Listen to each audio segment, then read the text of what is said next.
nombre suyo primeramente? De la Patana. Mi nombre es Leónido García. Háblanos, ¿qué es lo que ha pasado aquí en la Soy el planta de gas? encargado de la planta. Lo que pasó fue que explotó una de las gomas del camión.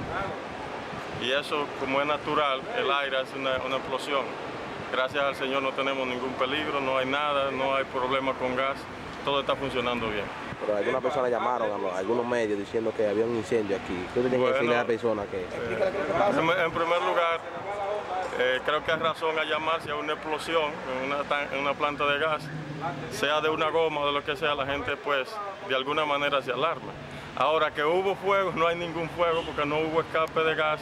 Si hubiera visto fuego, hubiera señales de fuego. No tenemos ninguna señal, aquí estamos trabajando normal y no hay ninguna señal de fuego. ¿Está trabajando en la planta? Si hubiera visto fuego, nosotros somos los primeros en llamar a los bomberos y en acudir a los medios de seguridad que tenemos aquí, el sistema antiincendio para activarlo porque no queremos que haya fuego. Ahora, cuando hay fuego, hay alguna señal de fuego. Gracias al Señor no tenemos ningún problema, ninguna señal de fuego. Los clientes pueden venir con toda seguridad. ¿Este camión llegó ahora? El camión llegó hace alrededor de media hora o una hora. Y descargó y explícale de qué es agua se le echa el camión cuando está descargando arriba. Entonces, vimos que también están en la manguera usándola. No, regularmente nosotros hacemos una limpieza diaria. Eso es parte de la limpieza y regularmente mojamos el camión cuando se estaba descargando.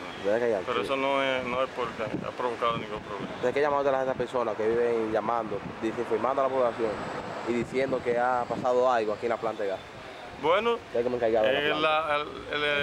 la información, el llamado que yo le hago, la mejor información eres tú que está aquí con una cámara, que puede hacerle ver que no hay ninguna señal de fuego, que estamos dando el servicio y que no tenemos, gracias al Señor, ningún problema, aparte de la explosión de una goma del camión.